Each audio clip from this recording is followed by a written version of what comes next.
بسم اللہ الرحمن الرحیم۔ السلام علیکم ورحمۃ اللہ۔ میں ہوں احمد صابر چغتائی۔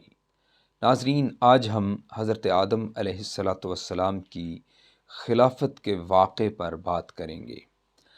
اللہ رب العزت اور فرشتوں کے درمیان مکالمہ کیا ہوا یہ بھی جانیں گے، اور پھر آخر میں سب سے اہم بات کہ اس واقعے سے ہمیں درس ہدایت کیا ملتا ہے، ہمیں سبق کیا حاصل ہوتا ہے۔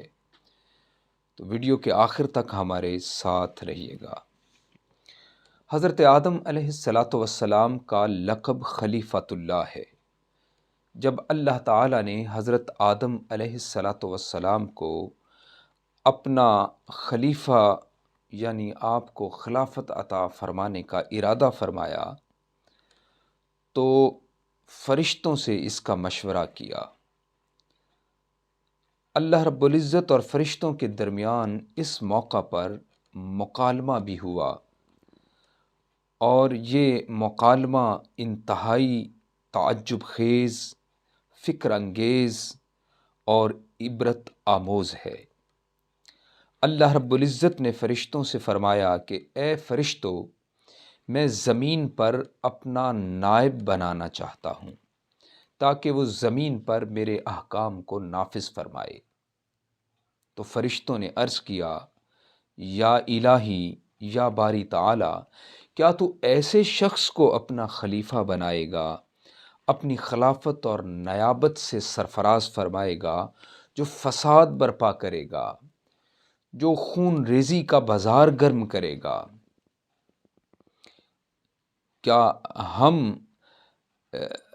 تیری تسبیح اور تقدیس کرتے رہتے ہیں، ہم تیری حمد و ثنا کرتے رہتے ہیں، تو ہم ہی میں سے کسی ایک کو کے سر پر اپنی خلافت اور نیابت کا تاج سجا کر اسے خلیفۃ اللہ کے لقب سے سربلند فرما دے۔ تو اللہ تعالیٰ نے ارشاد فرمایا کہ اے فرشتو، جو کچھ میں جانتا ہوں وہ تم نہیں جانتے۔ تو فرشتے باری تعالیٰ کے اس جواب پر اگرچہ خاموش ہو گئے، مگر ان کے دل میں یہ خیال رہا کہ کمال و فضل میں ان سے بڑھ کر اور کوئی مخلوق نہیں ہے۔ پھر اللہ تعالیٰ نے حضرت آدم علیہ السلام کو پیدا فرمایا، اور آدم علیہ السلام کو زمین و آسمان کی تمام چھوٹی بڑی چیزوں کا علم عطا فرما دیا۔ اب فرشتوں کے ساتھ ایک اور مکالمہ ہوا۔ اللہ تعالیٰ عز و جل نے آدم علیہ السلام کو بنانے کے بعد فرشتوں سے کہا کہ اے فرشتو، تم ان چیزوں کے نام بتاؤ جو میں نے تمہارے پیش نظر کر دی ہیں۔ تو فرشتوں نے عرض کیا کہ یا الہی، ہمیں کچھ معلوم نہیں، ہم تو وہی جانتے ہیں جتنا تو نے ہمیں علم عطا فرمایا۔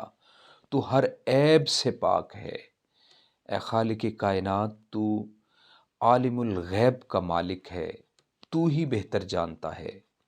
تو پھر اللہ رب العزت نے حضرت آدم علیہ السلام کو حکم فرمایا کہ چیزوں کے نام بتاؤ۔ تو حضرت آدم علیہ السلام نے تمام چیزوں کے نام بتا دیے، اور اس میں پوشیدہ حکمتیں بھی واضح فرما دیں۔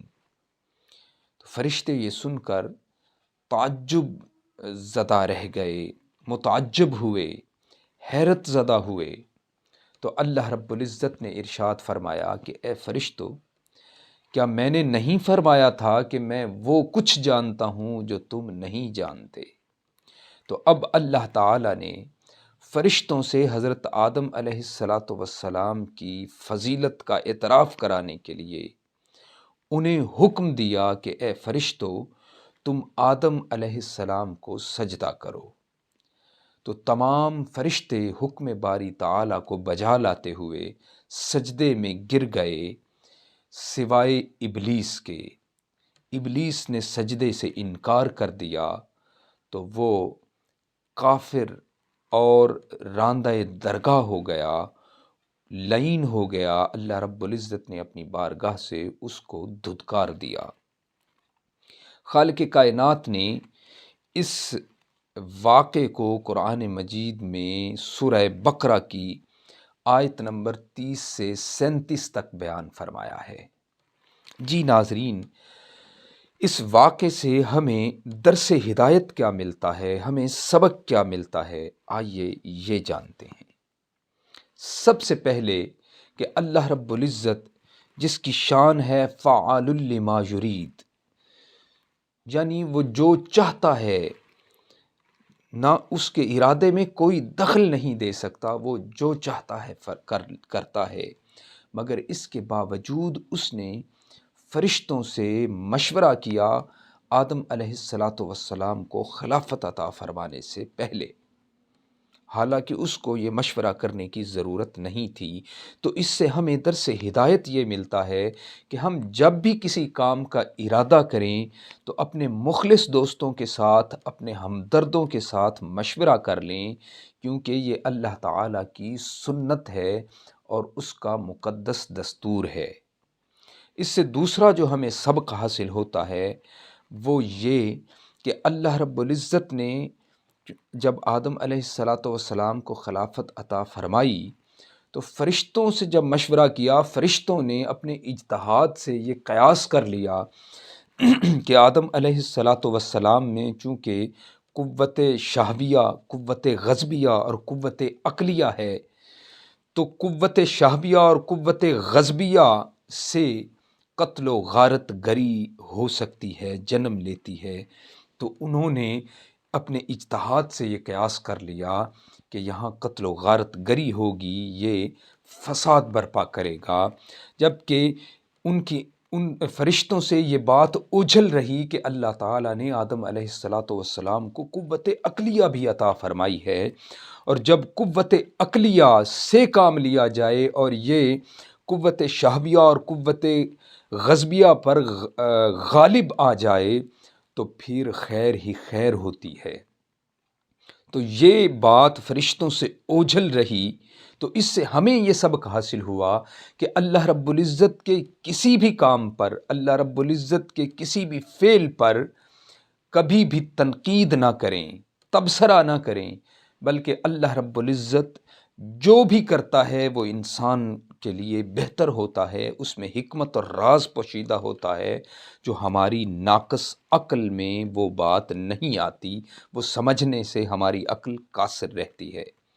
اس سے جو تیسرا ہمیں سبق حاصل ہوتا ہے وہ یہ ہے کہ علم کا حصول کتابوں تک محدود نہیں ہے۔